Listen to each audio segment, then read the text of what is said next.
Hello, all, and we're live from the Backrooms Yes. itself. But And oh crap, run! I've been here for days. Anyways, but yeah, we're goofballs. But welcome to another episode of Lunches with Punches, where we talk about movies and TV shows and what have you. And Yes. I am Drew, but I'm not the host of this show. The host of this show is this lovely young man right here. Thank you. It's me again, Joe Punches. How we all doing? And it's pretty muggy outside here in San Antonio. We were promised no more rain, and it's still raining. It's like, Jesus Christ. Can Empty Texas... promises. Yeah, Come on, sounds like a president we know. Anyways, but we're not here to talk about that. Anywho, yes. But we have some interesting stuff to talk about.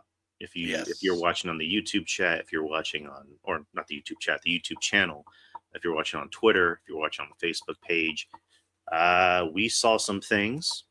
Well, Joe saw half of some things. I saw the whole thing, but for the most part, we did see a lot of things. Yes. So we're going to talk about it, but I wanted to respond to a message you sent me over the weekend, because I know you watched the AAA pay-per-view, right? Yes, I did. First time watching a AAA, PLE as they call it these days, which is on YouTube, so you're not really paying for it, but no, same thing. You just got to pay for getting through the ads. I mean, that's common. Or if you have premium, but I did watch it. My attention was otherwise compromised because I was watching the Spurs game, and my Spurs are in the NBA Finals, so that starts today. But I did watch the replay, and I really loved the show. I thought AAA, it's leaps and bounds ahead of anything on WWE TV right now. It's so weird when you think about who's booking AAA. That was not on my bingo card. It's like, who's booking AAA? Mark Calloway. Wait, the Undertaker's booking the show? That guy? Mean Mark Callis, Texas Red? That guy? Yeah. But yeah, he's doing a great job. Did you see who produced Mask vs. Mask? Yes, and it was one part of El Grande Americano's group, Pete Dunne. Yeah. Which I was like, oh, that's cool. I've given Pete Dunne a hard time over the years, but he's making the rounds as a producer. It's weird that the three European white guys are the best at speaking Spanish and understand lucha culture the best. But no, there was one thing you asked me that, like, for obvious reasons I didn't know, and then I watched the show where I think you were asking me something about Ray. Oh, and I was like, I'm like, I need to watch it first, and then I watched it, I'm like, oh, that's what he meant. Yeah. Like, go ahead. Like, I don't know. Like, for some reason, I don't know if Ray was just having a bad night or something. He's just trying to adjust to doing more commentary. But when I was watching the whole thing, I just like, does Ray really want to be there? Does he really want to do this? Because he was just sitting there, just like something happy, like, oh man, come on, it's just very. Ray's never been the best talker. Yeah. What makes Ray is his style and his moves and everything. But like, for the most part, Rey Mysterio was never been a good promo. And Corey Graves probably should have just done the whole show by himself. I mean, they're not there live. They're just recording, in like a booth. Oh, they're not. AAA came out and said that they were there live. Because I didn't see them. Because like the commentary booth, like, was probably right, because he was in Italy the next day. So I just saw a couple of reports that he was there, but I mean, he probably believed everything. He probably was there in the back, if I had to guess. But like, Corey did a great job. Yeah, I've always liked Corey. I mean, Corey's gotten a lot of shit over the years for things that have nothing to do with me. But I think, the only time Corey's ever been bad on the mic is when they tried to stretch him out too thin. Right. But yeah, Corey's always been good. I mean, I think we've always been preordained to think Pat McAfee was good because he was, entertaining and fun. But Corey's the better color guy. And knows his shit too.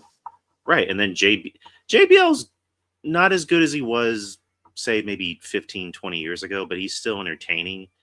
But it's like, I don't know. I've never been crazy about three-man groups, about three-man commentary teams. But yeah, Ray like you said, it's just like something big would happen, and you just hear Corey like, "Oh my God, look at what's happening in the ring! There's carnage, carnage, carnage!" And then JBL would say something like, "Oh, it's all like a pot of neck bones, Corey." Hey, yeah, that was crazy. Like, it is. I can't remember what it was. Like, it was one of these big moments in the mask versus mask match, and like the crowd's going crazy. And you hear Ray go, "Oh no!" I'm just like, I died laughing. I was like, "Oh man!" But yeah, mask versus mask. It'll probably go down as probably match, no pun intended, match of the year. Yeah, as we come around to the end of 2026, but it's my match of the year. It already took over. It already took over Roman and Punk at Mania. yeah. Not just as a better match, but a better story. Oh yeah, It's so like, crazy. That's like the best story. The vignette, like they were treating it almost like it was a comic book film, and we just gave Ray crap, deservedly so. But I'll compliment Ray for this. He did a good job narrating the vignette. Yeah, because it was more limited and pre-recorded. But yeah, the match was great. Good for Ludwig. Yeah. I think this is a gimmick that shouldn't have worked. This is something that should have been shat on, but the Mexican people accepted him as their own. Yeah. And he's a fucking hero over there. Like they freaking love him down there. He's Jesus Jr. in Mexico. Like he's that loved. And I mean, so far he's my wrestler of the year. So far. Yeah. I mean, all you have to do is just listen to that crowd when he came out and just go like, oh. I was getting chills. He's big time down there. And also props to Gable. I mean, for being the originator, it's kind of more like a comedy act, but then coming back from injury, and then this kind of is like swan song. I mean, I don't know what they're gonna do with him now. I mean, I'm hoping they don't make him flounder back in the main roster, which that's my fear is gonna happen. It's like, yeah, go ahead. I'm sorry. No, I was gonna say, just Chad gets back up there and like, hey, welcome back to mid card. I mean, if anything, give him the Intercontinental title. Yeah. Just do that. I mean, I told Ruben yesterday in the experience, like, at this point, I wouldn't even be mad if they made him the world champion or the WWE champion. It's like, at this point, he's much better than both world champions, and I'm talking about Cody too. So I don't know, but yeah, the AAA show I thought was really, really good. But I mean, the AAA shows in general, I mean, they're much, much better because for the most part, they're free. They're on YouTube. They're only, I mean, the shows in general that every Saturday, they're under an hour, so they're easy to get into. I mean, it's kind of like NXT back in the day when, NXT on the network, when we had a network, they were only an hour, and then they expanded them to 2 hours, and then, yada, yada, yada. Yeah, it's much better than anything on WWE television that includes NXT. And NXT was one of those things where I said, oh, at least NXT is good. Now NXT's, has Mason Rook, but we're not talking about that. But yeah, AAA show, I gave it a 10 out of 10. I would agree with you. 10 out of 10. It was a solid show and it flowed really well. Yes, sir. You're not wrong. But that's the wrestling portion of the show. So let's get into what we've been wanting to get into. So May's been a big year. May's been probably the best year for horror movies. Yeah. Or back to back. Let me rephrase that. May's been a good month for horror movies this year. Yes. And because we got Obsession, which the people are, pun intended, obsessed with. Give me 1 second, Drew. I'll be right back. Keep talking. Yeah, of course. I mean, the movie's close to making $300 million, and that's on $1 million budget, or even lower than that. And then, we don't even have to talk about it, but another movie that came out was Passenger, and that was not as good. Yeah. Which, if there's time, we'll squeeze some juice out of that. That there's not much juice to squeeze out of. And then this one, we have Backrooms, which I watched the short film that came out a while back. I wasn't as familiar with the lore. I didn't even know that there was a creepypasta thing with this, or let alone there was a video game of this. And there's like, countless short films that Kane Parsons made out of this, which Kane Parsons is not even old enough to drink. And he made this film. He made this lore, and he's also directing the feature-length film. And just to kind of skip ahead, this is another film with a low budget that's already like topping these like big-time Hollywood films. You know, one of the films we're about to talk about, you know, this and Obsession are already the top 2 films like currently, like in the box office, and they're topping Mandalorian Grogu. Yep. You know, an IP, a beloved or once beloved IP. Were you as familiar with the Backrooms lore? I have heard of it for the past several years now.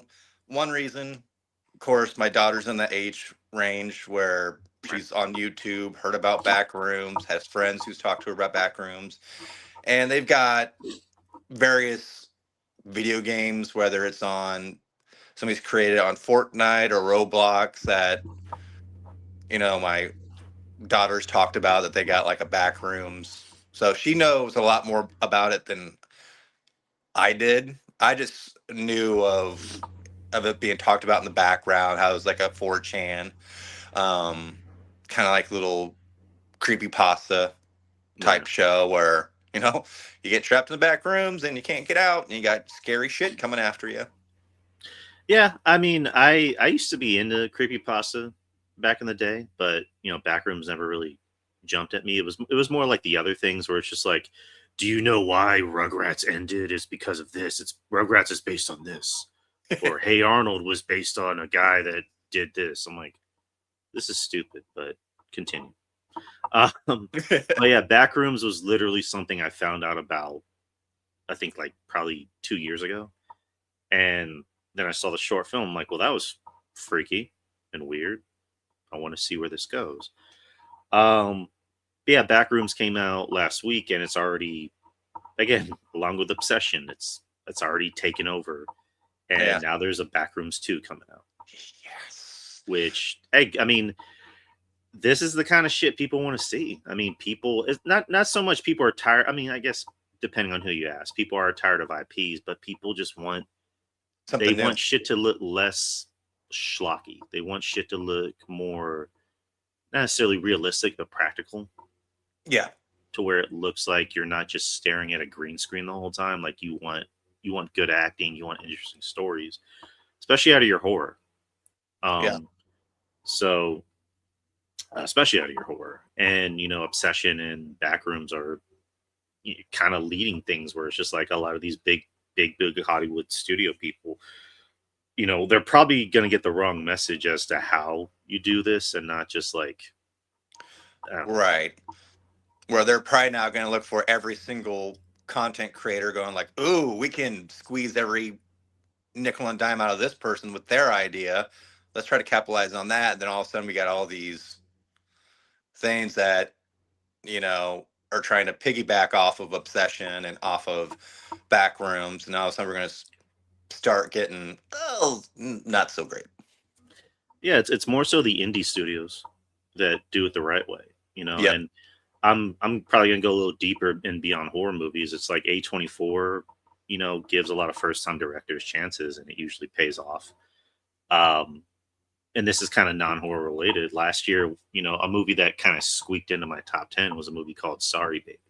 It was an A24 film, and it was a first time director and first time actress. I'm sorry, her name was Ava Victor, and I thought the movie was great. It dealt with a very sensitive subject matter, and I really enjoyed it. I thought it was a very sweet, heartbreaking film from a first-time director and actress. And the same thing with this, like A24 was like, we're going to let the guy who directed the short films direct the feature-length film. And then Focus Films was like, we're going to give this dude a chance on a very limited budget and see what he can do. And it paid off. And then Blumhouse, you know, was like, you know, let's see what we can get out of this. And it worked, right. You know? Yeah. But yeah, let's get into the Backrooms real quick. So Backrooms, it is A24. I'll say this. It's not scary. Not even really disturbing like Obsession. I probably sound unfair comparing to Obsession, but it's its own film. It's different. I would say it's more unique. It's interesting. It's more of an experience, pun intended. Yep. Or no pun intended. And it's more just about there's that uncomfortableness of being stuck somewhere. Yeah.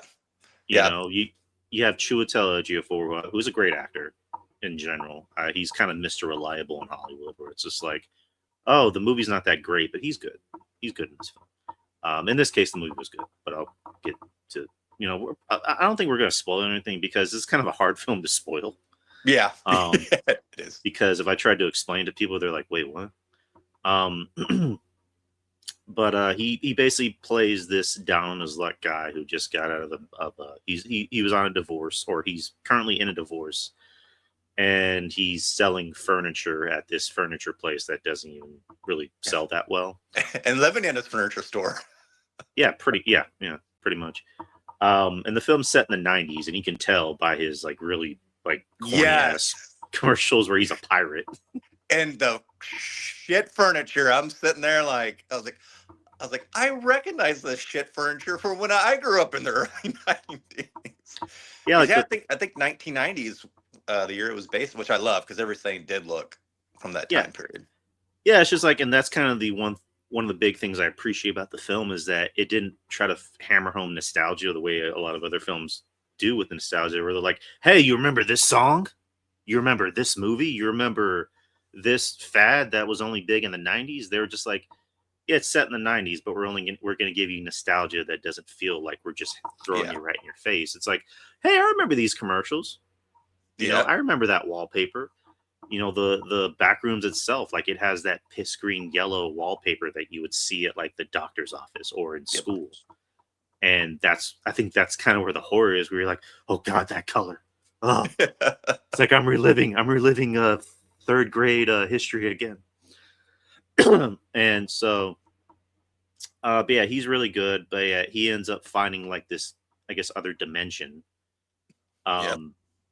downstairs, because he notices that his light bill is like insanely high. And he's like, but we turn off all the electricity when we leave. And not for nothing, I live here. And so he finds it, and I don't know, this is just me. My mind always goes towards The Simpsons and Family Guy when I think of stuff like this.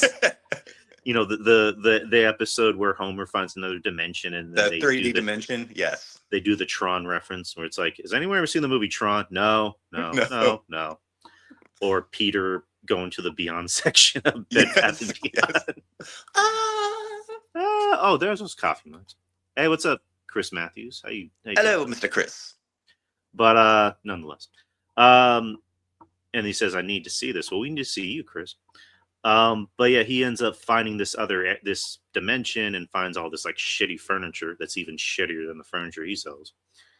And that's where the film kind of takes off, because the first half of the film, well, I shouldn't say the first half. Entire film it's a slow burn. Yes. Like this isn't Obsession, where it's just like shit begins and then there's a middle and there's an end and it's just like crazy. This is slow crazy, and it kind of pays off. I'll say it's a film that's not going to be for everybody. It's like Skinamarink in a sense, where it's just like, well, I would say Backrooms has a lot more going on than Skinamarink, and I hated Skinamarink, but like in a sense where it just has that analog horror of just like slow, dreadful, build, where you almost kind of feel dirty watching it. Same thing with Good Boy, those kind of cliche, not cliche, but niche horror, things. But this is going to be the part of the film that I was thinking, like, this is either going to lose people or still have people. And I mean, it had me, because like I'm watching, I'm like, I want to see where this goes. And a lot of it is just Chiwetel Ejiofor walking around the back rooms and just seeing shit. And he's just like, what the fuck is this? And just exploring, and all of a sudden, like, I did like the use of sound. Yes. Because you would just hear like foot, like people, like something walking. in the back, and all of a sudden, Chiwetel Ejiofor is just like, hello, who's there? And you just see something being thrown in the distance. You're like, oh shit, what was that? So I liked how they kind of made your mind think like, what the fuck is going on? Yeah, they really played on that paranoia, and same thing with the music. That's what I like too. Is like the more he was in there, and it's great too. I think if you know a little bit about the back rooms, you're gonna enjoy this. But if you have somebody like when I had my daughter with me who knows a lot more than I do, and she's sitting there and she's getting more tense the longer he's in the back room. I'm listening to her whisper. She's like, "Get out of there! Get out of there! Just get out of there! No, you're in there too long." And just that music keeps building and building, and just like you're getting it from his point, like turning to the next room, oh, dead end, turning, and you're just like, find the exit, find the exit. So I think the music really helped, and again with the surrounding, with the color pastels, with the different yellows and the darks, I think that all helped build that tension. And then when the tension, like when he makes it back through to normal world, like you can just sit there and you can go like, I can breathe now. He's safe. Yeah, the score is really, really good. A lot of this movie is about tension. Like that's pretty much what it's built on, is tension, because you're not sure what this Backrooms is. Like in the beginning of the film, they show found footage, and found footage for the most part is played out. But a lot of the found footage scenes in this film were some of the most tension driven, like good horror stuff. Like in the beginning, where you had like some random dude, in the back rooms, and he has like the camcorder on. You're like, wait, what's going on? And then later on in the film, you have the other found footage scene in the film where you have Chiwetel Ejiofor bringing two of his employees on their day off. He's like, I'll pay you, just come help me. And one of the guys ends up sliding down this like thing. Oh man! All of a sudden, you see this like creature come out, and he's like, "No, bring it back up." And now that's when you're like, "Holy shit, what's going on? What's gonna happen? What's gonna happen?" And that's where it really took off. To where you're just like, where's it gonna go after this? Yep. And it just it goes, and then it kind of cuts off, and then it starts to become more of a character piece. Which I appreciated, because the acting was good. I mean, Chiwetel Ejiofor was good. The other actress whose name escapes me. Yeah, same. I'm sitting here trying to remember her name. I was like, she looks familiar, but I can't place her. She was in that movie, Sentimental Value. Renate something. Hold on. I've heard of that movie. I just can't place it. Hold on. Let me pull her up. Her name is Renate Rensv. Nailed it. I feel like an asshole because she's really good. Yeah, she is. And I am butchering her name, and she's shown up in a lot of things now, but I thought she was really, really good. Because she plays the main character, Clark's therapist, who she kind of knows he's fucking unhinged, but of course, being a therapist, you have to be a little bit more non-biased. Right. And I thought with her character, I thought it was interesting to kind of see where she was coming from, because, she had a lot of repressed trauma with her mom, who I forgot what the word was, but like her mom was one of those like people that was like, don't go outside. Yeah. What's the terminology for that? I want to say recluse, but yeah, glorophobia. I think that's right. But yeah, basically like can't go outside, and right. Like Joan Cusack in the beginning of Shame.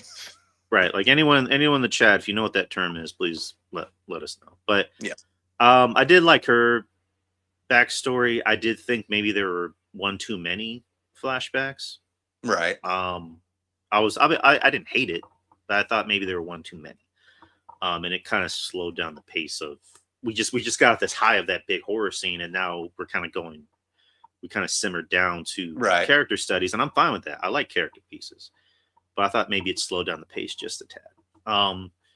And so she, because she's Clark's therapist, she's in charge of him. She has an obligation, so she ends up finding out where he is, and she finds the other dimension, and so we're now in the perspective of her, And for her, this is freaking her the fuck out because now she's in, this, other dimension that she doesn't know what the fuck's going on. Yeah.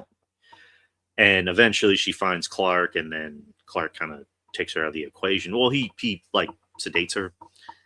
And I don't know, I want to get your perspective on this scene. So, Clark's explaining the whole point of the Backrooms. He's like, in here, pretty much like, you're good. You don't have to deal with the real world, blah, blah. And then you see like these people, but they're not really people. They're kind of rubbery, but they still look creepy. Yeah. And he's like, there was kind of, this movie was kind of unintentionally funny. I think that was the point. Because there's a point where he's like, and you can eat them. And he like, I know. I was just like, what is he doing? And I'm just like, the hell? And so like earlier in the movie, when Clark's talking to the therapist, he's like, let's do role play. I'm going to be me and you're going to play my wife. And then we're going to recreate the scene where I came home drunk and blah, blah, blah. And then they kind of bring it back here. And the therapist, she kind of has to be a little bit more honest. And she ends up like going off on him and calling him a dipshit. Right. And I forgot the line she said, but I thought it was kind of funny. And then that's when he realizes, oh, well, whatever. But then she's like, pretty much just like, there's no fixing you. Yeah, you're broken. At the end of the day, I can't fix you. Nobody can fix you. You're you. So you might as well just be you. And you're already here. So just be whoever the fuck you want to be. So I thought that was funny. And I thought it made sense for the character, for both characters. And then, okay. So the protagonist, I guess if we're calling him protagonist, comes in, and it's Clark dressed up as the pirate, yes. But it's a giant version of him. Like think of like mascots from Mardi Gras. Yeah. Like, what did you think about that? I mean, once, and we'll get to it, once Phil kind of explains more about this dimension, this universe, and then I spent the entire course I do when I watch like movies like this. I think, I overthink, I go back, and how they kind of talk like it's kind of more of a molecular level, and kind of how like, when you have memories and they're kind of distorted, so you really can't remember the full details. Like the whole story about describing somebody, how if you've never seen a dog, and you try to describe what a dog is, when they did that whole monologue. So I think it was a distorted form of Clark, of maybe how he saw himself. Right. Because like I said, we'll get to that point when we get more towards the end. So I liked it, and I liked how it was creepy. I think, because I know the fella who played him, it was the same one who was the giant alien in the big tall basketball player fella. Oh, that guy. Oh, so they brought in that guy. Okay. Cool. Yeah. So that was all.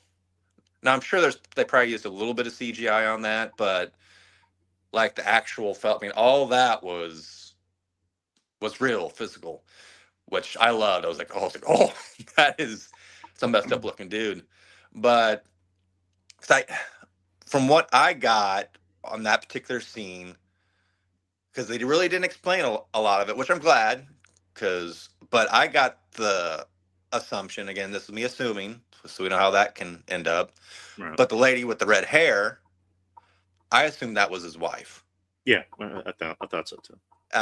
And then they really didn't explain there are two characters, but I think they're just memories of times in his life that are now distorted in the Backrooms.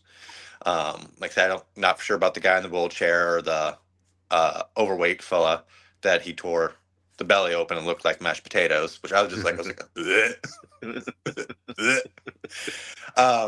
like, they went there. But yeah, I took that whole scene as um, just broken memories, broken selves, trauma, and this kind of universe kind of transform your own personal traumas, like how you saw his wife there, and then you saw the disfigured interpretation of what maybe he saw himself as, um, as that version of the Backrooms. Right. But I Um. loved it. It was tense. Oh yeah, that whole scene was tense. I mean, the original aesthetic when I first saw him, I'm like, I don't know. I thought it was a little goofy at first because I'm like, oh, this really tall looking mascot man that just looks like a Mardi Gras mascot. And then when he like started coming at the main actress, I'm like, oh, here we go. So I thought that like chase scene was like very intense, and it was more just like, come on, keep running, and then she ends up like falling and hurting her ankle, and yeah, I did like the chase sequence because you got to see more of the back rooms. You got to Yeah. see every inch of it, and Climbing over the I sofas, the narrow hallways. I was just sitting there going, "Oh God, come on!" to which I kind of mumbled out loud. I'm like, pretend the floor is lava when she's like Yes. climbing over the sofas. Um, I'm interested to see like a documentary about the making of this movie Yep. because how they made all that shit. In my mind, I'm thinking like there has to be a little bit of CG with this. Well, apparently it was all physical. I mean, that's why. I mean, their budget was 10 million, right?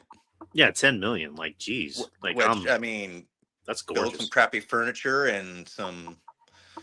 Really, I mean, if you really think about it, these sets are pretty simplistic. I mean, all you gotta do is change it up. I mean, then I mean, if those walls are removable, where you can adjust them for another scene, and just throw in a half a chair stuck to the ceiling or a door stuck to the side of the wall. I mean, I loved it. I was like, man, I want to back rooms where I'm at. I want to do some traveling. I want to do some walking around. Is there like an Oscar nomination for production design? Ooh, great question. If anyone knows that, please put that in the chat or in the live stream or the replay or Twitter or Facebook. Like, I don't give a fuck. This should be nominated for like if there's a production design Oscar, like this should be nominated because this shit's impressive. Yeah. But so yeah, we get to the chase scene and the therapist gets away. She ends up being taken in by this super secret government group, like there is with most of the shit, which we kind of it alludes to earlier in the film. We see Mark Duplass, Yes. who's a part of this organization, and he's interviewing her, basically just like, "What did you see?" And she's telling her, or she's telling him, and he's like, "Listen, we used to do. I think he said we used to make like scanning MRIs. machines or something like this." Chris is saying that there is a production design Oscar. Oh, cool. Okay, so But come on, Oscars, yeah. do the right Yes. thing, Oscars. But yeah, they used to make and MRIs. so- He said. MRIs, and then he's talking, and then while he's talking, it does that thing where like his voice fades out, and she's like thinking like, what the fuck. It cuts to the back rooms, and it cuts to other versions of other things on Earth, but like twisted, and then it cuts to a back rooms version of her where it has like the multiple faces staring, and it's funny. I said I thought of Simpsons and Family Guy. I was thinking like, so is this supposed to be upside down from Stranger Things? And then it cuts to produced by Sean Levy. I go, oh. I mean, not that it has anything to do with anything, because I'm pretty sure this movie had a lot of like big time producers. So James Wan, Sean Levy, and Osgood Perkins, they all produced it. So I'm like, oh, that's pretty interesting. But yeah, that's how the movie ended. I don't know, like the way the movie ended. I usually typically don't like those kind of endings where it just ends with no resolve. But also with this kind of movie, because I saw Cody Leach's review of the movie where he's like, I'm not sure this is the kind of movie you can get a satisfying conclusion to. Right. So I'm like, I guess that makes sense. But yeah, overall, like Backrooms, I enjoyed. I didn't love. I really liked it. I liked it because it kind of entices you to really want to know more about what's Yes. going to happen in the future. It makes you interested to go to the creepy pastas, to watch the other short films, to learn about the lore. And obviously, we're getting a sequel because they already announced it. Um, and love the look, love the score, the acting. I thought was really good. Um, it had the right amount of claustrophobia and uncomfortableness. Wasn't scary. It was more interesting than scary. Yep. I So I agree. I would say again, really like the movie. I definitely liked Obsession more, but we're comparing apples to oranges here. mhm. Um, where this was, it was an intense movie. It was suspenseful. It was uncomfortable at times, but it definitely played more on the claustrophobia. It dealt more. Now I want to say it dealt. This dealt more with personal trauma or obsession was a totally different type of trauma. Um, but but I will say this too. I mean, definitely since they're okay in a sequel, Backrooms is something you can do as an anthology series. Oh You yes. really could, Mhm. because even Mark Duplass's Phil, he even said like we're noticing more and more doors opening, which is why the Backrooms is now expanding, and that's where you saw, especially if the Backrooms does deal with stuff like trauma and fragmented memories and of her past.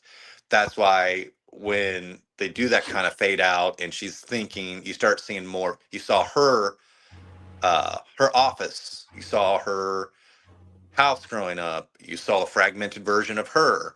Um, so yeah, I'm definitely excited about the sequel. I If they decide not to bring back, um, again, I'm spacing on her name, but if they decide not to bring her back, but bring some new characters in for another type of back rooms, but still have Phil going like, "What you see in that back room? I've been there. I want to know more.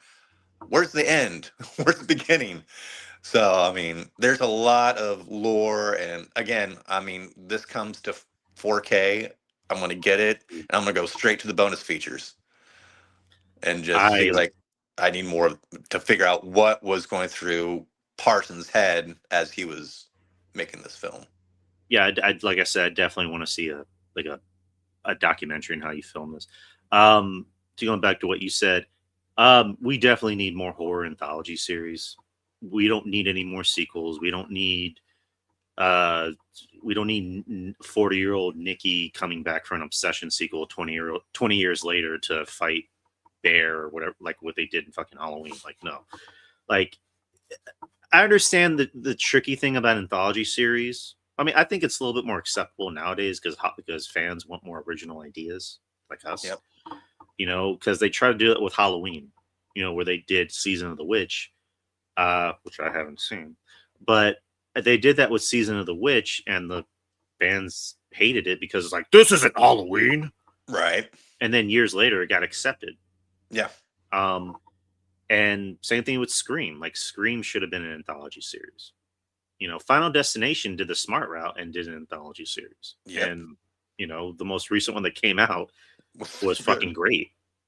So I know, was it Curry Barker had said, he'd rather do an anthology series than a sequel because I don't have any interest to see any of those people Yeah. because I already know Nikki's in jail, or is she? Yeah. I don't really want to see PTSD Nikki. No. Don't. If written correctly, Okay. maybe. Granted. But I know Curry Barker said that he's kind of building his own universe because his next movie there's gonna be some news as to what really happened to Nikki. Oh yes. So And I I don't know. love that. I love that too. That these, I don't want to say newer directors, but we're kind of getting that route where like, hey, this director is gonna kind of like the whole Stephen King universe. Everything is Right. kind of centrical there. I mean, um, if Baker's going to do that with Obsession, and then his next movie about fake ghost hunters, and then you got Kreger over here, who there's a little bit of tie-in between Barbarian and Weapons, and possibly in the Resident Evil movie too. I mean, if we have these different universes, it's going to make you um, continue to watch what these directors are going to produce. Because like, okay, how are we going to tie this into this movie and this movie?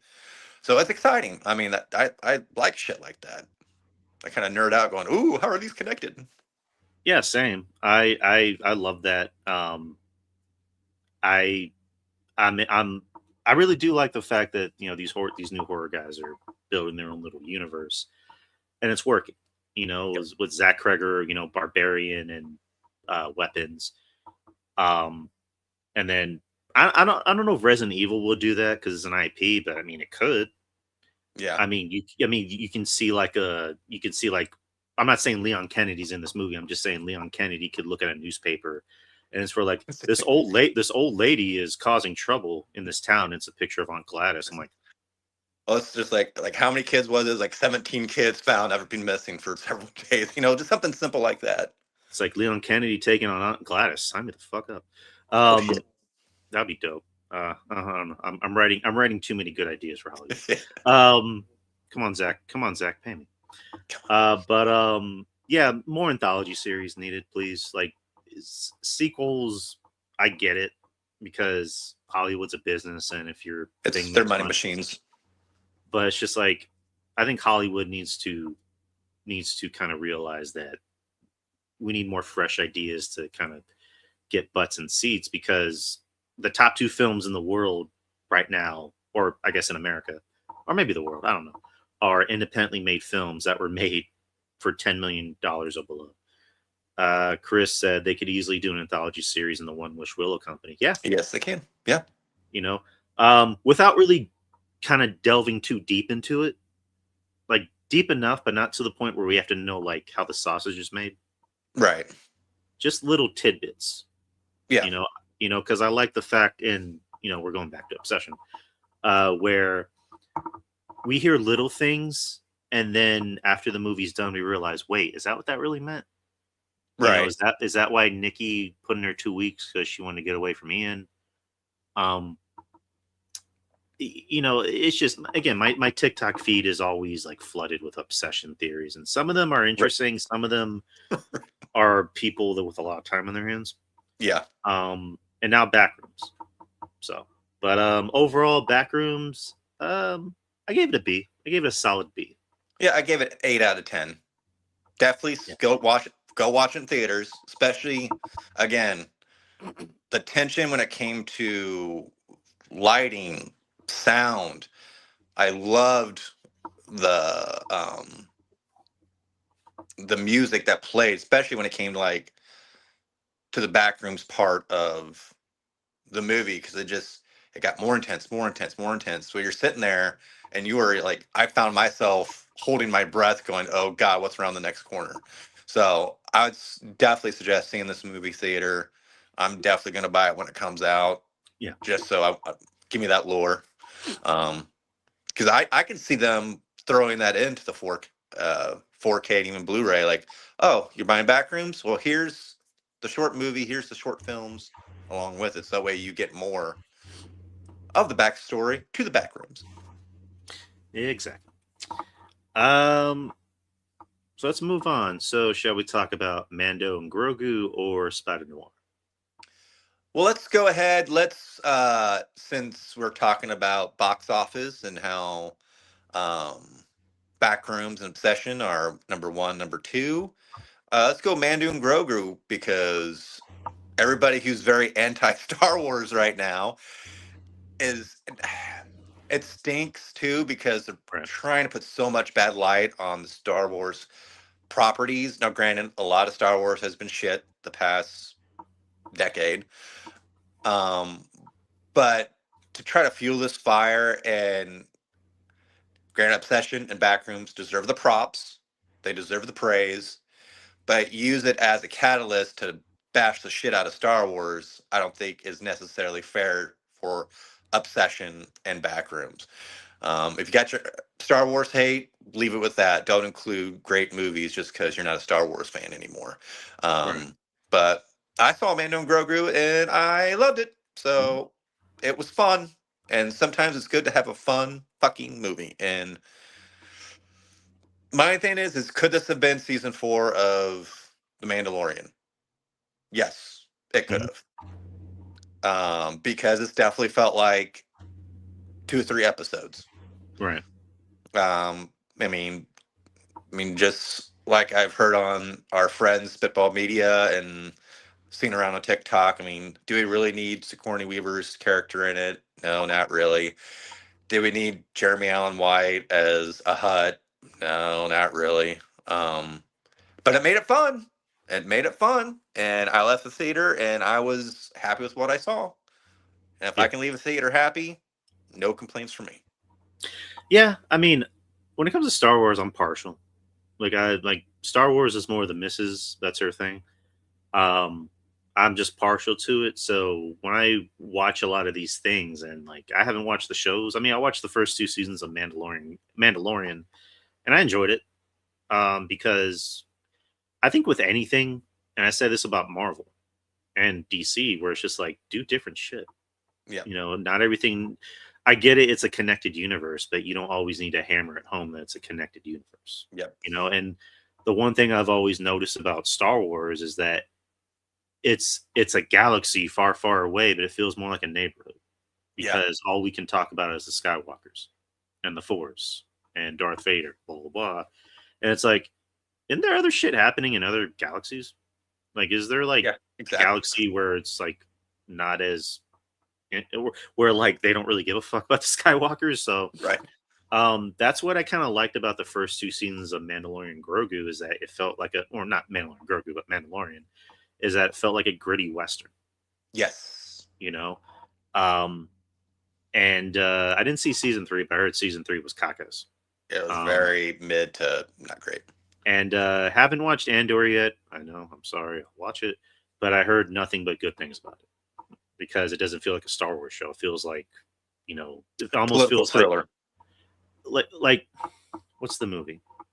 It kind of looks like based on clips I've seen. It kind of looks like was it Logan's Run Oh yeah, yeah, yeah, yeah. Okay. or Blade Runner? There you go, Blade Runner. So when you do different things, you bring in more audiences. But then you have that side of the Star Wars fandom that's like, I want my feel good Star Wars thingy.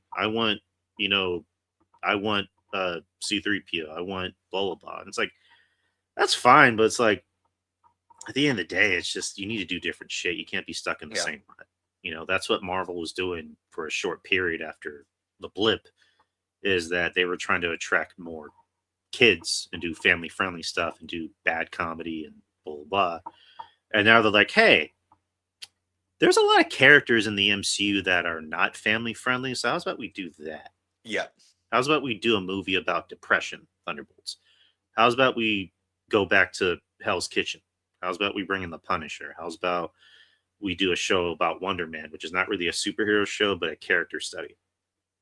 And I know I'm going off of, talking about MCU Star Wars, but you kind of get where I'm going, where it's just like Star Wars needs to kind of Expand. branch out and like come up with more unique ideas.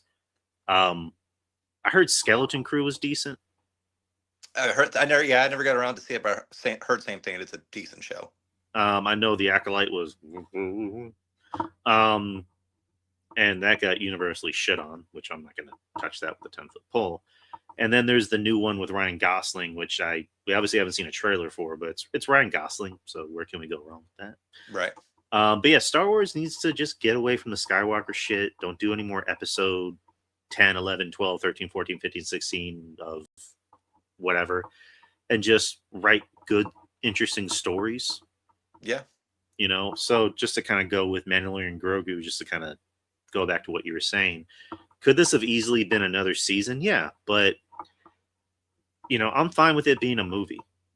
Yeah. Because I enjoyed it, and again, I'm a partial Star Wars fan. I was enjoying it, especially that opening. That opening was fucking Oh. dope.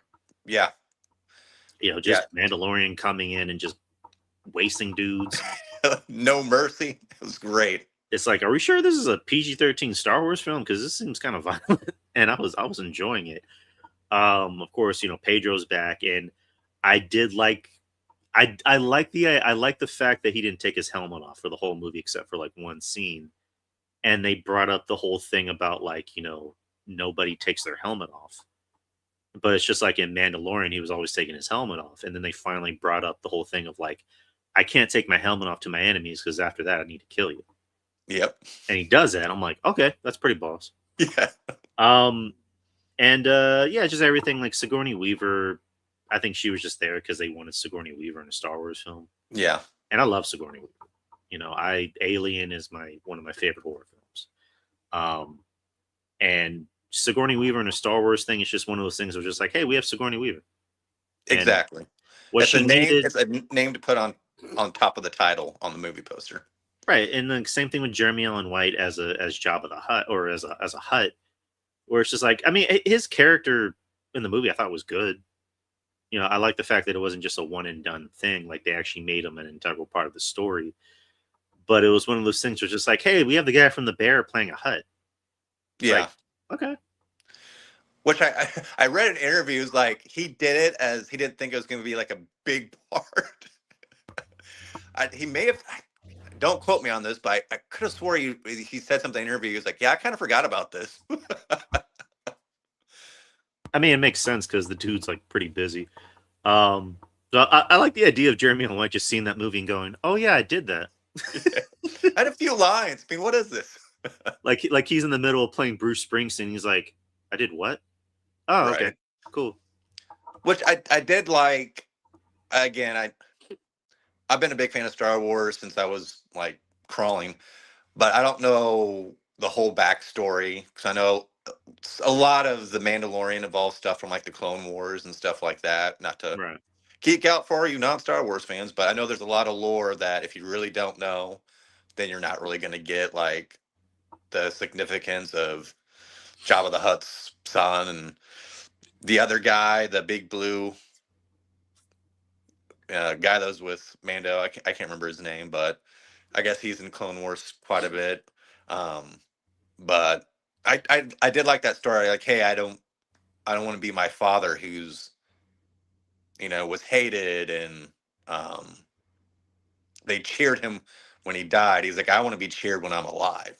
So I did enjoy it, and I enjoyed that fight scene too, where it brought back all those classic figures from A New Hope that was on the chessboard. I thought that was a nice callback. Yeah, I mean, there's a lot of characters. Again, I'm not familiar with the universe. There was that dude with the I call him the dude with the hat, with the big hat. I'm like, oh, he's kind of cool looking. He's probably the one of the antagonists. And sure enough, he's like we call him a bounty hunter. Yeah. And the Hutts, where it's just like the Hutts need our help. It's like we can't trust the Hutts. Well, it's like, well, we're getting paid by them. And then come to find out, it's like Always Sunny in Philadelphia, the title card. The Hutts can't be trusted, or right. Hutts, I don't know. So, and then the stuff with Grogu, which again, Grogu's just adorable. Like, what can I say? I like the section of the film where it's just Grogu. And which I saw a lot of people shitting on that. Like, oh, it was so boring. I'm like, I loved it. Are you watching the same shit? I was sitting there, oh, this is cute. Just look at him building a little house for a passed out Mando, and then his interactions with the little cricket looking creatures. Which that one actor, the guy who was like, I heard you stole one of my fish. I'm like, that voice sounds so familiar. And I looked him up, and like, I don't remember him by name, but I think he's been in some Star Wars. I think he was in, he was in Dune. Oh yeah, he was in Dune. He was in a few other things. I'm like, oh, that guy. He's a good actor. He's a good character actor. But yeah, the Grogu part I thought was good. Maybe like one little tiny nitpicky thing, and this is just me. It's just like, could we have like, I don't know, maybe touched up some of the puppetry? Gave it a smidge. I'm not talking about like do that. I'm just talking about maybe just a smidge. Like the Dune the meme who's like sprinkling salt on the meat. I'm like, just do that a little bit, because I can appreciate puppetry and practical. We just talked about it with 2 other films, but in this case, if it's something's like a fantastical looking movie, it's like just a smidge. Not a lot, not too much cheese. I'll say when, just a little bit. But no, I enjoyed that portion of the film. Like, people want to shit on it, that's their business, but like I enjoyed it because it's called Mandalorian and Grogu, not just Mandalorian. Yes. So when Mandalorian got, spoilers taken out of the equation. Not dead, but he got poisoned. Grogu had to act on his own. He had to do what he had to do to save his papa. Small but mighty. So I like that scene, and I liked him bringing back Mando. And then it had a good conclusion. So I enjoyed the movie. I gave it a solid B.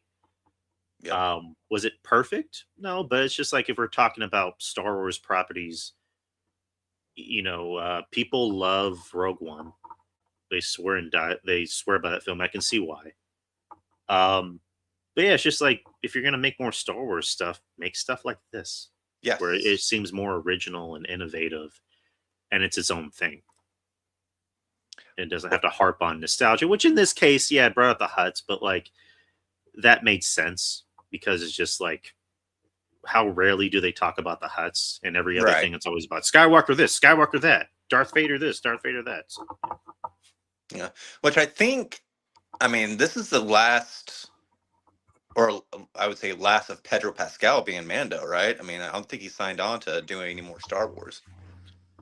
I mean, to my knowledge, no, because Pedro's in high demand. He's in the MCU. He's in his mid-50s too. I mean, yeah, he's getting up there in age for an action hero. I mean, yeah, he's the internet's boyfriend. We all know that, and he's going to be Reed Richards for a while. He's in a few other films. Yeah, I mean, I don't really see him coming back. I mean, even if he were, I mean, playing Mandalorian doesn't seem like it's that hard to do because for the most part, it's just his voice. Yeah, for what I've read, most of the time he's not really there. It's a stunt doubles, which is great because reading that John Wayne's grandson was one of the stunt doubles, I was like, oh, that's cool. That's pretty amazing. That's pretty dope. Yeah, like Pedro's kind of having that downy career where it's just like all he has to do is just show up and just be in front of a green screen and just act. Which, oh, go ahead. Sorry. No, go ahead. Finish. I'm sorry. Oh no, I was gonna say, I was like, which part of me kind of wanted to have a darker ending to this, because with me reading that this is possibly Pedro's last time being Mando, I was just like, wouldn't it just be nice and something different if Mando died on a shield protecting Grogu, and then like Grogu goes to like be with Rada Hutt to get more training? I was like, man, that would have been darker, more depressing, but I would have liked it. I was just like, sometimes you need something like that. I mean, if they would have went that route, probably would have had a lot more people talking. Yeah, probably. I mean, I could see where you're coming from, especially if Pedro didn't sign on, or maybe they just kind of want to give him that, nice little ending before he rides off into the sunset. So, right. But then again, I don't know. It's one of those things where like you don't want the kids to cry, but there's that part of me that's like, fuck them kids. Ah, damn it! You took my line. Fuck them. Fuck them kids. It's like with the end of Infinity War when all the heroes dusted away, and there's that part of me that's like, yeah, the kids are crying, but I'm like, good. So much death. But yeah, yeah. But yeah, Mando and Grogu, I liked it. It was enjoyable. Yeah. There's not much to it. It was fun. So we're done with box office. Let's do Spider-Noir. Yes. So Spider-Noir debuted last Wednesday. All 8 episodes dropped, which I thought it was going to be a weekly release, but I guess. Yeah, which I saw a couple tweets on this actually last night when I was sitting there just scrolling through, and somebody said like Spider-Noir dropped last week and everybody's already done talking about it. The one-day release is killing series, and I was like, I kind of agree. I mean, it was hot for a few days and now it's kind of died off. Yeah, and I'm surprised Prime did that, because Prime's a little bit better about that. Like Netflix, obviously, they put everything out in a day. Disney Plus, depending on what it is, they'll just either give small chunks or they just release it in a day. With Prime, it's just like, I would have expected this to be a weekly release, because each episode I was imagining like what if they just did weekly releases? We'd still be talking about these episodes. But I guess because it's not, you know, it's not The Boys, it's not Invincible, it's not Reacher. They gotta, you know, they're just like, we're just gonna give everything in one day, which is kind of a shame because this is a really good show. Like this is, you know, we're talking about Star Wars need to be a little bit need to be more innovative, and the MCU needs to be more innovative. And this isn't really MCU technically, but this was innovative because this was its own thing. It was different. It was dark. It was gritty. It was less of a superhero show, and not really a character study, but more of like a crime drama from, you know, the 50s, the 40s, 50s, and also paying homage to black and white cinema. You know, back in the day. And you know, you had Nicolas Cage returning to the role, and it's Nicolas Cage. You know, finally full doing Nick a TV Cage series. Yeah, you get the full Cage experience.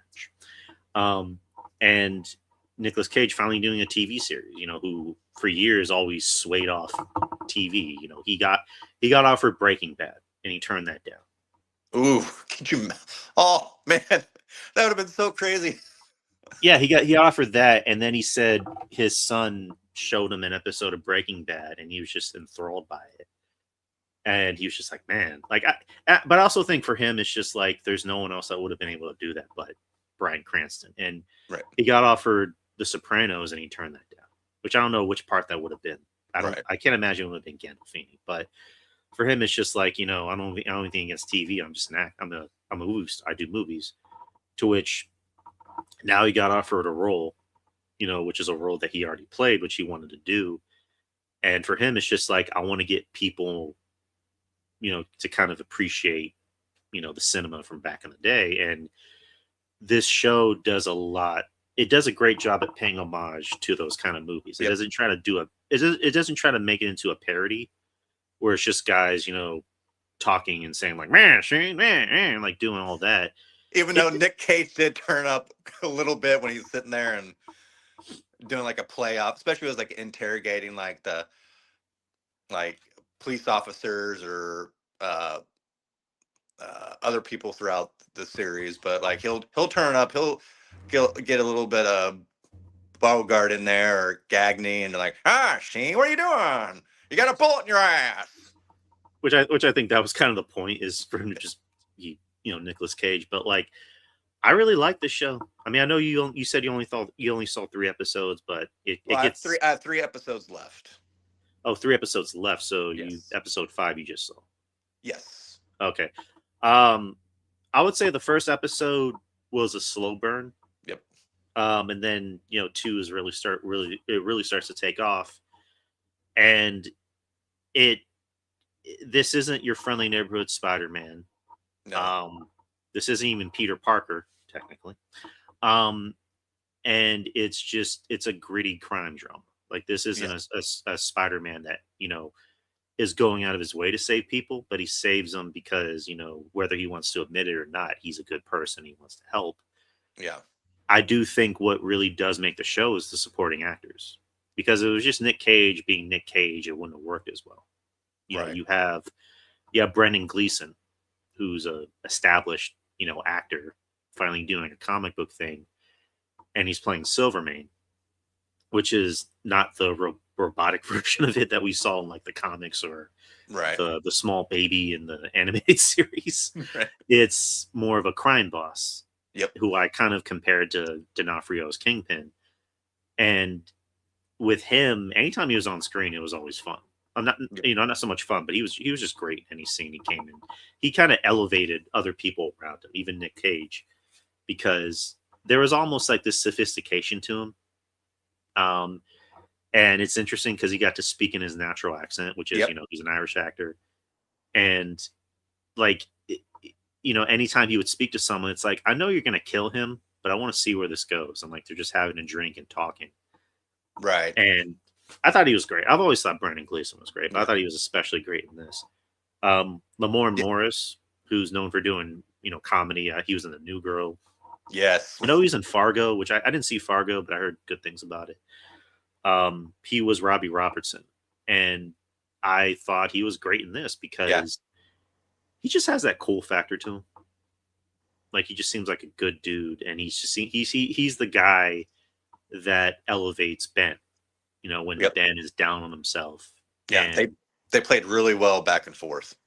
yeah, everyone had great chemistry with each other. Lamorne Morris, I thought was great, and I like the fact that they didn't shy away from racism in the 40s. Yeah, because a lot of these shows would try to shy away from it. This did it in a way where it's just like, oh well, we don't have to say the N word to talk about racism. Like it was there. Yeah, like the part where he would. Sorry, don't mean to interrupt you, but like the part where he was trying to sell like the pictures he took of the spider and stuff, and then like you saw the guy's assistant come in, then she just kind of stares at him like, "What are you doing here?" And I was like, exactly. "Oh." I was like, "Oh, subtle, but yet, oh, it's there." Yeah, like that, and also when he got his desk back, and like the entire office of white guys just stares at him. I'm like, right. Or very very subtle, but not so subtle. When he tries to go into the hotel, and there's a sign that says "whites only." Yep. And so yeah, they definitely didn't shy away from it. And just again, everybody else I thought was good. I thought the assistant to Ben, I thought she was really good. Even though she was kind of playing the stereotypical, smart mouth assistant, I thought she was also good at keeping him in check. Yep. And then the kid from Weapons, he was in it. Yes. He was kind of the smart alecky kid, like, hey, I'm just trying to make a living, mister. Ah, geez, man. Geez, mister. Which I was kind of thinking, like, is he going to be a character that they're going to reveal at the end of the show? But he wasn't. He was just a kid. And then, other Marvel characters like Sandman, who was played by Jack Huston, who I thought was good. Tombstone, who I'm blanking on the actor's name, but I thought he was really, really good. And it was just a different take on Tombstone, where it wasn't like they didn't have his skin turn white. They were just like his body is literally made out of stone, essentially. Right. So we're gonna do something different with that. And then Megawatt, not Electro, but Megawatt, who that actor I thought was really, really good because he was just hamming it up for the camera. Yeah, he was saying a smart ass line after another. And that actor, I've seen him in things before. I think he was a Disney actor. Yeah. That's yeah. And then the actress who played, who pretty much played, was it Black Cat? Yeah. Alicia Hardy, who she was in Sinners. She was yes. Yeah, she was the one that let all the vampires in. Right. That people hated afterwards. Which I never. I was one of those people that was just like, man, why the fuck did you do that? But I get it. Yeah. But she was good too. Everybody was good. And to kind of go back to what I was saying before, it's just like his name is Ben Reilly because Sony's really weird about Spider-Man. Yeah. Where we had these Spider-Man-less villain films that weren't really villains, and they couldn't have Spider-Man because I'm pretty sure Tom Holland and Tobey Maguire and Andrew Garfield collectively just went, fuck no. Yeah. Like, this is all shit. Fuck you and your Morbius. Yep. And then with this, it's just like, we're going to give you Spider-Man, but it's not really Spider-Man. You can't call him Spider-Man. You call him the Spider. But he can't be Peter Parker. He has to be Ben Reilly. Which I'm glad this is one of those instances where you kind of need it laid out for you. No pun intended, black and white. Where in that first episode, they kind of explain, how long he's been the Spider. Why is he not the Spider? What's been going on with Ben Reilly. So that I did appreciate when I got through that first episode. I was like, okay, they kind of laid it all out there because that's one of the big thoughts about when they first announced that Nick Cage was going to be Spider-Noir. I was like, Nick Cage is pushing 60, 65? Why the hell is he being I'm just going to call him Spider-Man. But then you realize, like, oh, he's been Spider-Man for a while. He took a break because of a tragedy. Now he kind of gave up his powers, which I love too. Like, they kind of talked about it periodically, like when he got his spider sense and how it kind of bothered him. Like when he gave, not necessarily like gave up his powers, but kind of put him to the side, kind of forgot him, and now they're kind of more of a nuisance when they occurred. Right. I thought that was pretty brilliant. Yeah. They usually, with a lot of these shows, they always try to rush everything, and like you just said, in that case, they did a good job at explaining it. That I thought was, very well paced. Um, yeah, and the writing in the show I thought was good. The score I thought was good. I thought they did a really good job at taking on two very difficult tasks, and that's trying to film a show that they can film in both color and black and white. And this show is available in black and white and color. I of course went with black and white because you got to. Yep. You have to. That's what it's meant for mainly. So I thought they had this like really arduous task of doing that. I thought they did a great job at it. And kind of what you just said, it's just like it felt like the show just came and went. And if they had committed and just did a weekly release, like we'd still be here talking about it. But these binge models I think are really killing TV shows because I don't know. Well, you look at this too. I mean, you binge it, and then you're like, I want season 2. I want season 3. Oh, well, now you're gonna have to wait 3 or 4 years because we haven't even done pre-production on it yet. Yeah, and like just to kind of skip ahead, like they asked Nicolas Cage, like, is there going to be a season 2? He's like, I don't know. He talked about that. He just talked about he's like, shooting a series is hard fucking work, and he's like, I'm old. He's like, so if they do a season 2, I don't know if we're going to see Nick Cage. Which, if we're not going to do Nick Cage, why do it? I mean, in that case, he's not actually doing the stunt work. He's mainly just acting as Nick Cage. But yeah, to your point, it's just like if we're not bringing back Nick Cage, then why even bother? Because this is the selling point. Is like Nicolas Cage is playing Spider-Man technically, right? So it's just like I would love to see a season 2. I want to see where this black and white universe goes. I would love to see what kind of characters they can get on hand. Yeah, I like I said, and we talked off screen on this. Like, I've seen a couple spoilers, but from my understanding, they did leave it open for a second season. Which I don't know if you ever read the comics of Spider-Noir. I mean, it's not a long series. I think it does 3 different story arcs in Spider-Noir. A lot darker than what the show was, which is fine. I mean, I'm not gonna poo-poo on that, but I mean, if they wrap this up in, like I said, I would love for a second season 2 because I'm really loving what I've seen so far. But if they don't, it's fine because I mean, the source material isn't a lot, but we'll see. Yeah, and it's also kind of like selfishly, like since we already have Robbie Robertson, it's like bringing Jameson. And I like the idea of just like every Jameson in every universe is J.K. Simmons. That'd be amazing. That'd be so great. It's like, what? Like, please bring in J.K. Simmons. That'd be fucking dope. Yeah. And also selfishly, like, I want to bring Lamorne Morris into the fucking movies. Like, have Lamorne Morris be Robbie Robertson and Tom Holland's movies. Yeah, why not?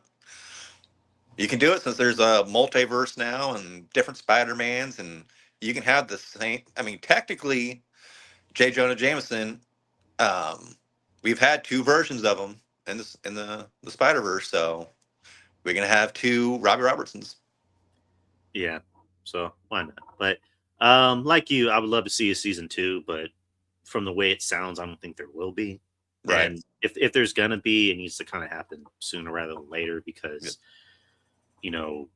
how much juice are we going to squeeze out of Nick Cage? Right.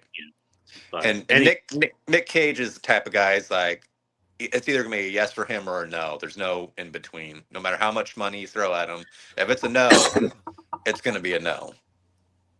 So, but I would say out of all the shows I watched, this is up there in my top 5 of this year. So, Spider-Noir gets a solid A from me. Not an A plus, but a solid A. Yeah. So far, what I've seen so far, it's at 9 out of 10 for me. I got to drudge through and get to the other 3 episodes.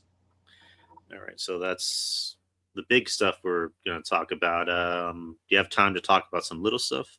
Yeah, sure. So we're gonna I guess do a new I guess we're gonna call this segment "Squeezing Some Juice." Ooh. So we alluded to there's some films that we watched that weren't as great. So let's kind of get them out there. So, have you seen Passenger yet? No, it was on my list. Then I read your review, and then I saw other reviews. I was like, oh, skipping. I always say to everybody, don't let my review, discourage you from watching it. I always encourage people to form their own opinion, but I'm just being honest.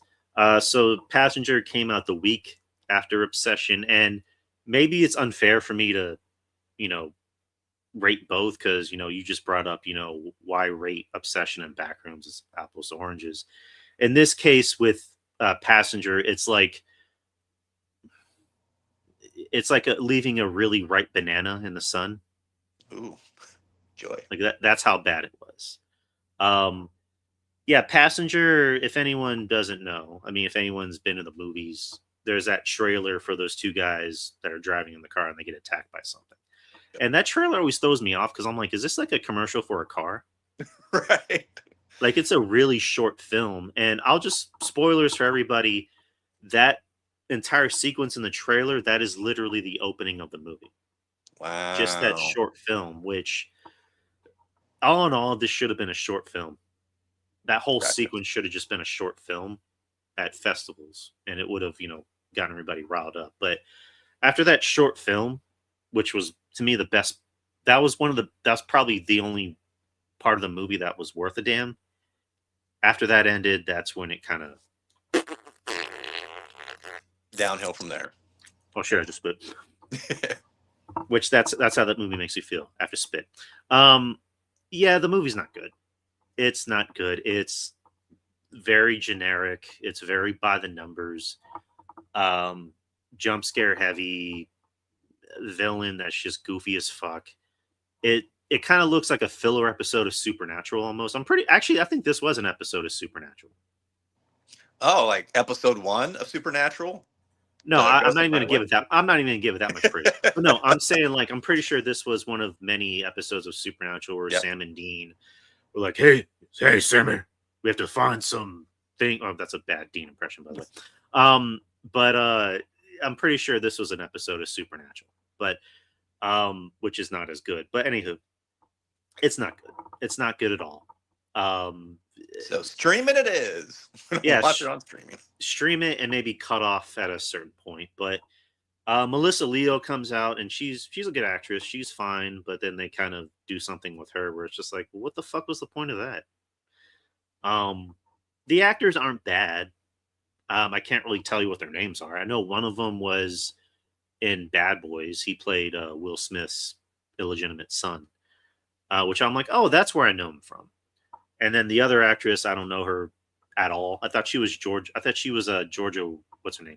The chick from Barbarian. Oh, gotcha. But she's not, and she wasn't good at all. She was just kind of bleh. There were a few things I appreciated because they didn't do a trope, which I was happy about, where like anytime there's a demon or an entity, the one person sees it, and then the other person becomes the non-believer, and they think they're crazy. In this case, the main actress, she was seeing the entity and the husband wasn't, but the husband was like, you know what, I believe you, let me help you with this. I'm like, okay, at least they did that. Yeah. There was one scene in a parking lot which I thought was maybe the best part in the whole film because it was tension filled and was done in one shot, and they did something interesting where like the main character is trying to walk back to her RV, and she would hear footsteps behind her and she would turn around and the RV would just be like stretched out. It would be like from here to all the way over there. I'm like, okay, this is interesting. But then after that, again, just generic jump scares, an ending that was just like, they're trying to find a church to lure this demon into because it was a demon that was attached to Saint Gabriel, whatever the fuck. Okay. And of course, the church is in the middle of nowhere. I'm like, why is there a church in the middle of nowhere? Plot point. I'm like, I'm an atheist, but like, why is there a church in the middle of nowhere? I did appreciate that the film seemed like it was shot on location because it's a road trip film. Um, so I was like, okay, I'll give it brownie points for that. But for the most part, it was a very forgettable, boring film where nothing was happening for the most part. And when things did happen, you're just like, eh. You're like, So, gotcha. and yeah, it's not a good film. It's, if we're talking about horror, and maybe it sounds like I'm sucking at the teat of Obsession and a little bit of Backrooms, but it's just like, I just had Wagyu beef, and now you're giving me a McDonald's cheeseburger. And McDonald's cheeseburgers are fine, Wow. especially those $2 cheeseburgers. But it's like, But once you had Wagyu, man, no going back. I just went to a Brazilian steakhouse. Now I got to go to fucking Jack in the Box for these like tacos. Right. Which those tacos are great, by the way. But like, come on, you're giving me this, and I just had this. So maybe it's unfair, but fuck it. The movie wasn't very good. It was very unforgettable. To be honest, I had to try to remember things the whole time while I'm explaining this to everybody and Joe. But I'll wait for it to come out on streaming. That's my best advice. Duly noted. I'm glad I saved myself some theater money there. Yeah. And then another film that me and Joe saw, it came out on Shudder. It's called This Is Not a Test, which is a zombie film, which kind of did something interesting with kind of like how Backrooms did, where it's set in another time. I think this was set in the 90s, but it didn't specify as to which day in the 90s. But it's again, it's a zombie film. It's about multiple people stuck in a high school, right? Trying to survive a zombie apocalypse. And again, they at least did something interesting, a little bit more, I wouldn't say innovative, but unique with the zombie genre. But it just, I'll say this, and I usually hate to say this about any film, it's boring. And also bad editing. Yeah. There was like they would go from one scene and then something else would happen. I was like, okay, how do we get from here to here? Why did you run down the hallway right now? I mean, I was about to point that out. Like, there's a scene where, like, I think she's falling asleep, and then all of a sudden it cuts to her running in the hallway, and then after that, nothing happens. Like, the fuck was the point of that? And I like Olivia Holt. I thought Hard Eyes was surprisingly really, really good. I thought she was good in that. She was also in Cloak and Dagger, the Marvel series. She was a Cloak, or not? She was a Cloak. She was Dagger. Right. The other actors, like, I've seen them in other things, like the light skinned kid. He's in From. Okay. He's in From. The other kid, the white boy. I'll just say that. He was in Clown in a Corn. What was it? Clown in a Cornfield. Yep. Okay. And then the girl, I haven't seen anything, but like, just again, it's a film that's meant for Shudder. Yeah. It seemed too they didn't want to. They seemed to shy away. I mean, there was some violence or gore, you want to say, but they seem to want to, like, let's make this more towards upper teen range. Like, we'll show a little bit of blood, but we're not going to go crazy. And there's several your typical tropes that you see in a zombie movie. Like, oh, come on, you know these things are zombies. Why are you doing this? Like the girl putting her ear up to the person on the ground. Like, oh, is he alive or is he dead? Let me just stick my head all the way down here. No, I'll be fine. No, I'm just gonna stick my head down here in biting distance. That shit drives me crazy. And yeah, it there was some unresolved stuff. like I'll meet you at your house. Okay, where is he? And you knew how the ending was going to be. I mean, it seemed a lot of stuff they cut out. I mean, I won't go back and rewatch this, but I wouldn't be surprised if there's like a director's cut or unedited version, but it seemed like they cut out probably 10, 15 minutes of footage that probably should have been in there. Yeah. It's just, I was like sitting there, oh, I feel like this is maybe, I mean, made for TV, made for Shudder, kind of the same thing. Yeah, the best way to describe this, it seems like a young adult zombie movie or a zombie tale. And there's not much to it. Like I said, it's a movie on Shudder. I think it's an hour and a half. It felt long, it's like an hour 20, hour 30.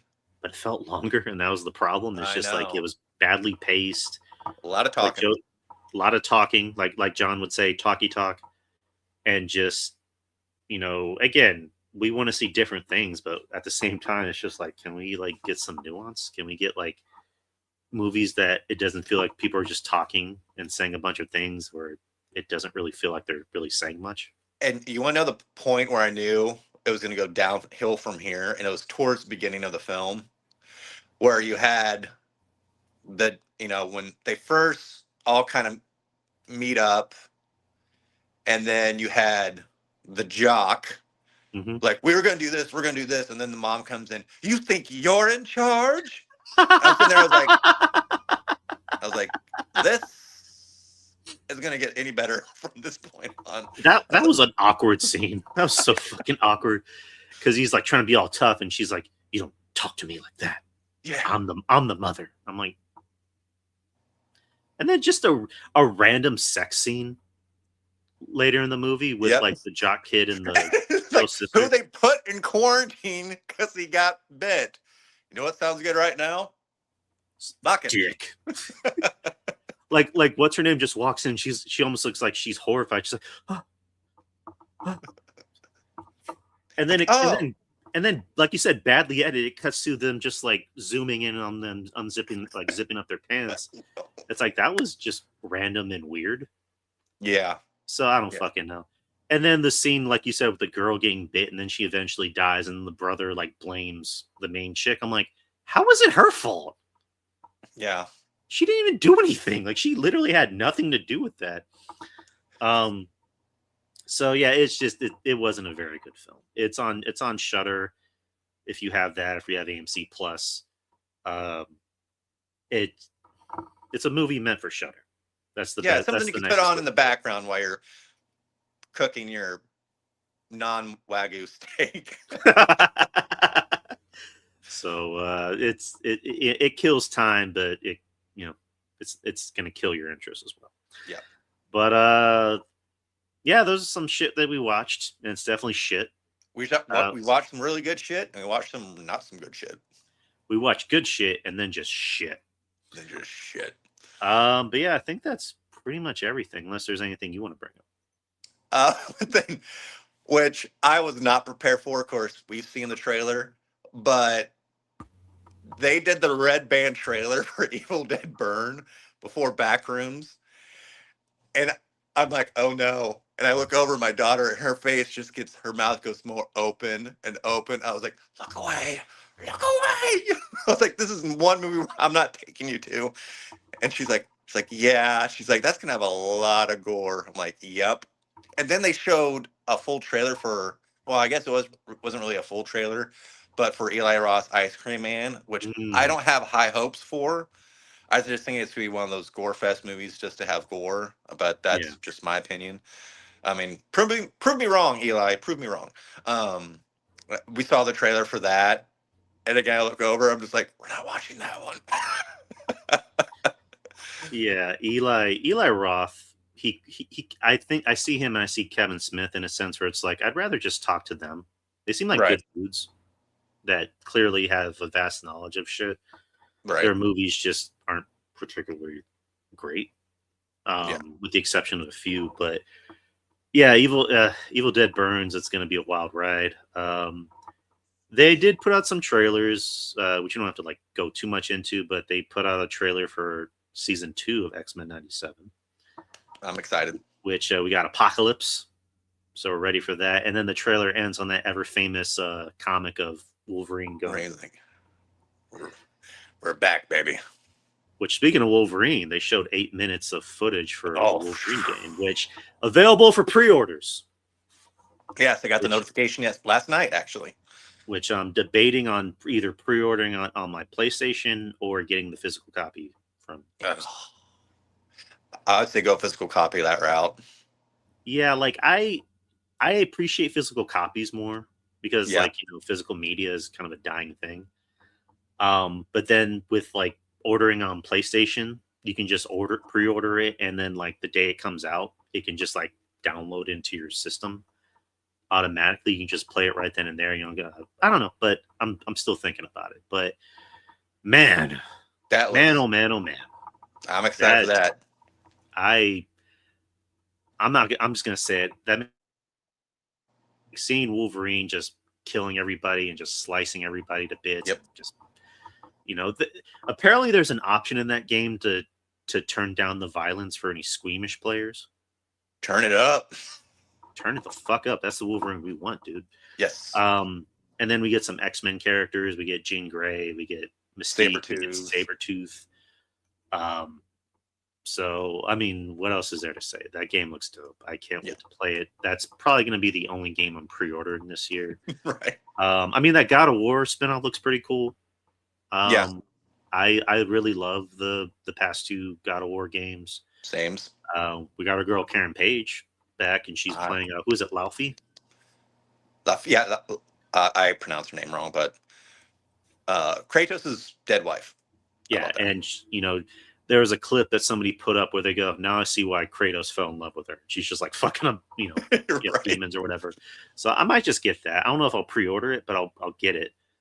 Yeah, the State of Play did their thing yesterday, and of course, we talk about how wrestling fans are weird. We talk about how comic book fans are weird, Star Wars fans are weird, horror fans are weird.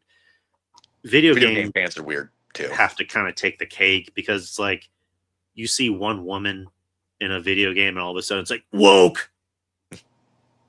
A woman in a video game, woke. I was like, how about you play the game first and then tell me if it's woke or not? How about you shut the fuck up? Exactly. You know, it's like I loved what's that game? Ghost of Tsushima. I haven't played the sequel and I've been wanting to, and like people again bitching. It's like the main character's a woman. Women exist. It's like there's a woman as the main character, Mary Sue. You know, Jean Grey's and Wolverine. It's like she's a part of the X-Men, you fucking cunt. It's like Jesus Christ. Can't see, these people are so fucking weird. That's why when I see, I go like this. I was like, I don't want you in my algorithm. I was like, give me positive. And then I see people that I know that like share it and repost, and I'm like, shame on you. Like, come on. You know better. It's like Jesus Christ, but I don't know. Just people are fucking weird. Every fandom has weirdos, but I think video game fans are probably even more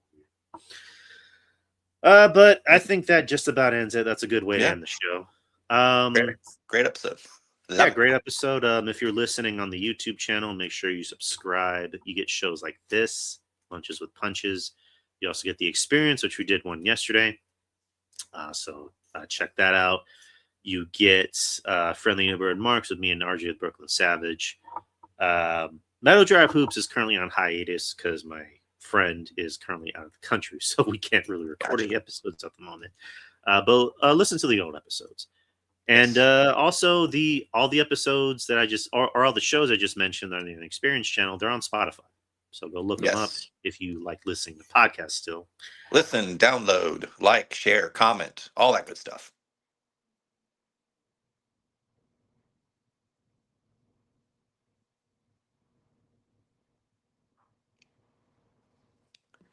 Oh.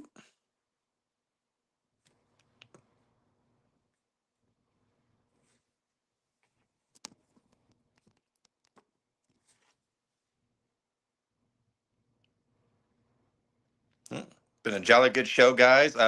Drew, can you hear me okay? Because you came through. Can you hear me?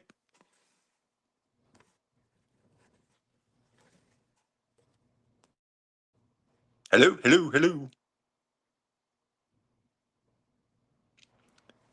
Hello? Let me exit out.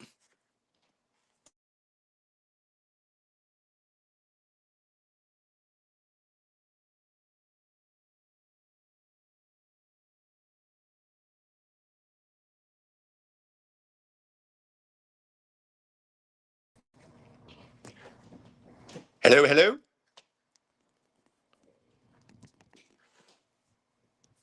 Can you hear me, Drew?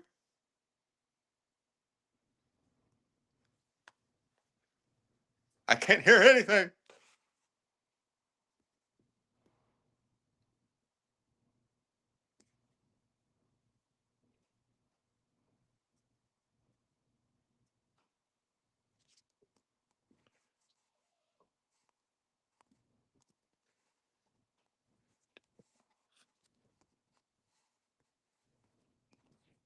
Hold on, what was that, Drew? Can you put that back up again?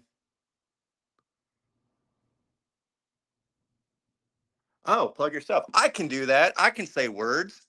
You can find me over on Twitter at Moose Breath. Again, feel free to comment either on there, on our YouTube page. Again, can't stress enough, hit that like, comment. If there's stuff you want us to talk about besides just movies and TV shows, I mean, we can shoot the shit on whatever. Just leave us comments. That way we know what you guys are into. Giggity, giggity.